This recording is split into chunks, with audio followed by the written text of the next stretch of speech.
Hi everyone, how are you today?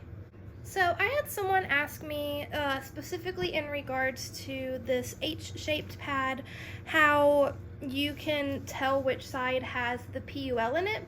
If you watched my video on how to make this pad, or even if you haven't, one of the sides of this pad has PUL in it to give waterproofing so that the pad would stay a little bit thinner and so that the entire back of the pad wouldn't be waterproof, because that would be a little bit redundant.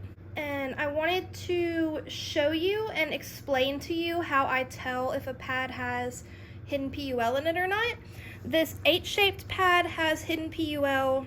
This pink beetle pad has hidden PUL, and then I have two reference pads here that don't have hidden PUL, but they have other backers. So to start with, this pumpkin pad has a fleece back, and it doesn't have anything inside of it aside from the core. So it's the topper, a core, and the backer. And if you listen,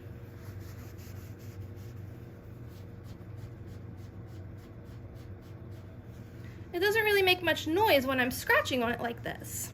This pad has a cotton top, a core, and the back is PUL. If you listen to this pad,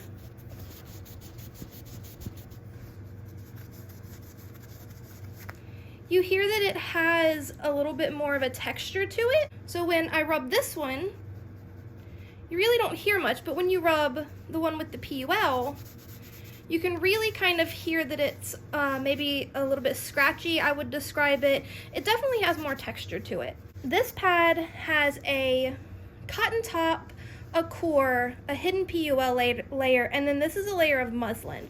So if you'll listen,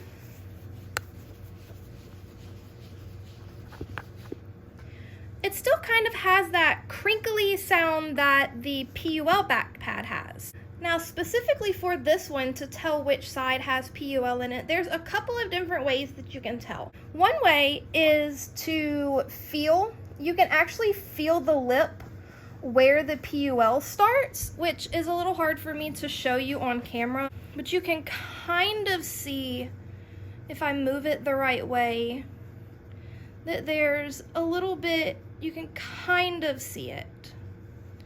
You can feel it, but the same principle applies as it does with other pads, because the cotton side of this pad doesn't have the rustly sound that the PUL side has. This pad has a cotton top, it has a core on either side. One is just cotton on the entire back portion, and then the other side has a layer of hidden PUL just here in the pad. It doesn't extend into the wings, it's just this part of the pad here, and then it has the cotton on the back. So this is actually a really good comparison because you can actually hear the difference. This is the cotton side.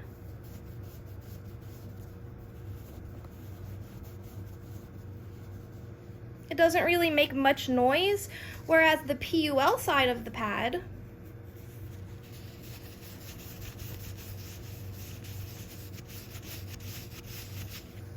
it has that sort of scratchy, rustly noise.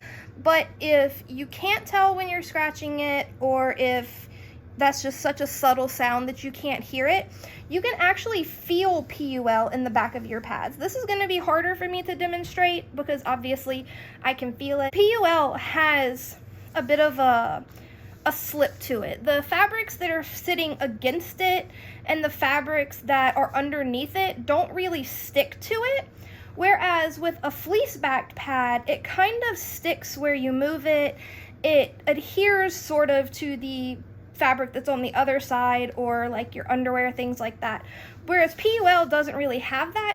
It's the same instance in this H-shaped pad. The fabric on this side is cotton, so you can see that it kind of wants to stay where you put it. It doesn't really move around too much. Whereas the PUL side, it doesn't really want to stay where you put it. You can kind of move it and feel that the fabric that's sitting on top of the PUL is slipping around. So I hope this video helped. It is a little bit difficult for me to put into words something that's much easier to actually feel and hear in person, but I hope that that helped a little bit and at least kind of gives you a gist.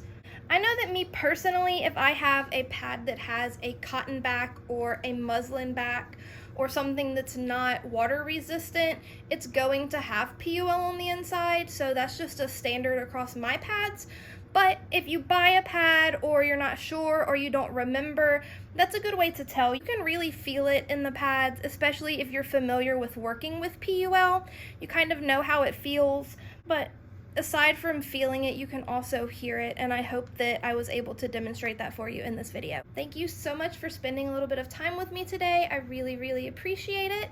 If you would like, you can hit the like button down below. That helps YouTube to suggest this video to someone who might need it. As always, you can leave any questions, comments, anything that you want to leave in the comment box down below. My Instagram is always linked in the description box down below, so you can reach out to me there if you need to.